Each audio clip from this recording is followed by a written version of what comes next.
Hi ಎಲ್ರಿಗೂ ನಮಸ್ಕಾರ. ಇವತ್ತು ಬೆಳಗ್ಗೆ ಎದ್ದಾಗ ಗಂಟೆ 11:30 ಆಗಿತ್ತು. ಅದು ನಿನ್ನೆ ಸರಿಗೆ ನಿದ್ದೆ ಮಾಡಿರಲಿಲ್ಲ ಅಂತ ಹೊರಗಡೆ ಬಂದರೆ ಹನಿ ಆಟ ಆಡ್ತಾ ಇದ್ದ. ಅವನ್ನ ಒಳಗಡೆ ಕಳಿಸಿ ಸೀದಾ ಅಡುಗೆ ಮನೆಗೆ ಹೋದ್ರೆ ಅಮ್ಮ ಬಿಸಿ ಬಿಸಿ ರೊಟ್ಟಿ ಮಾಡ್ತಾರೆ. ಇನ್ಯಾಕೆ ತಡ ಮಾಡೋದು ಅಂತೇಳಿ ಬಿಸಿ ಪಲ್ಯ ಮತ್ತು ರೊಟ್ಟಿ ಹಾಕೊಂಡು ತಿಂದು ಹೊರಗಡೆ ಬರೋಷ್ಟರಲ್ಲಿ ಹನಿ ಎಲ್ಲೋ ಓಡೋಗಿದೆ. ಇದೇ ರೋಡಲ್ಲಿ ನೋಡ್ಕೊಂತ ಹೋಗಿದ್ದೀನಿ, ಅವ್ನು ಕಾಣಿಸ್ತಿರ್ಲಿಲ್ಲ. ವಾಪಸ್ ನಾನು ಬರೋಷ್ಟರಲ್ಲಿ ಅಲ್ಲೇ ಮಲ್ಗಿ ಒದ್ದಾಡ್ತಿದ್ದ. ಸೊ ಅಲ್ಲಿಂದ ಸೀದಾ ನಾನು ಹೊಡಿತೀನಿ ಅಂತೇಳಿ ಸೀದಾ ಮನೆಗೆ ಹೋಗಿ ಏನು ಗೊತ್ತಿಲ್ಲದೆ ಇರೋ ಥರ ಕೂತಿದ್ದ. ಅದಾದ್ಮೇಲೆ ಒಂದು ಸ್ವಲ್ಪ ಮೊಸರಿಟ್ಟೆ, ಆದರೂ ತಿನ್ನಲಿಲ್ಲ. ಅಂಡ್ ಇವತ್ತು ನಮ್ಮ ತೋಟದಲ್ಲಿ ಕಳೆ ಹೊಡೆಯೋದಿತ್ತು. ಸೊ ಹಾಗಾಗಿ ಅಪ್ಪಾಜಿ ಚಿಕ್ಕಪ್ಪನ ಟ್ರ್ಯಾಕ್ಟರ್ ತಗೊಂಡು ತೋಟಕ್ಕೆ ಹೋಗಿದಾರಂತೆ ಅಮ್ಮ ಹೇಳಿದ್ರು. ಸೊ ಹಾಗಾಗಿ ನೋಡ್ಕೊಬರೋಣ ಅಂತ ತೋಟಕ್ಕೆ ಹೋದ್ರೆ ಅಲ್ಲಿ ಅಪ್ಪಾಜಿನಿಲ್ಲ, ಟ್ರ್ಯಾಕ್ಟರ್ನಿಲ್ಲ.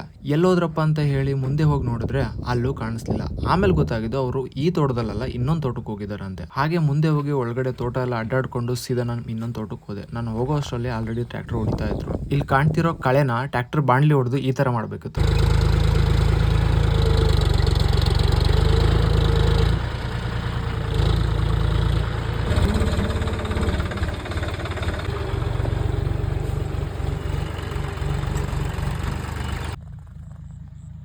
ಅಂಡ್ ಆಲ್ಮೋಸ್ಟ್ ಎಲ್ಲ ಹೊಲ ಹೊಡೆಯೋದು ಕೆಲಸ ಮುಗಿತಾ ಬಂತು. ಇನ್ನೇನು ನನಗೆ ಅಲ್ಲಿ ಮಾಡೋ ಕೆಲಸ ಇಲ್ಲ ಅಂತ ಸೀದಾ ವಾಪಸ್ ಮನೆಗೆ ಬಂದೆ. ಸಂಜೆ ಅಮ್ಮ ಬಿಸಿ ಬಿಸಿ ದೋಸೆ ರೆಡಿ ಮಾಡಿದ್ರು. ದೋಸೆ ತಿಂದು ಇವತ್ತಿನ ಡೇನ ಕಂಪ್ಲೀಟ್ ಮಾಡಿದೆ. ಮತ್ತೆ ಸಿಗ್ತೀನಿ, ಅಲ್ಲಿವರೆಗೂ ಟಾಟಾ.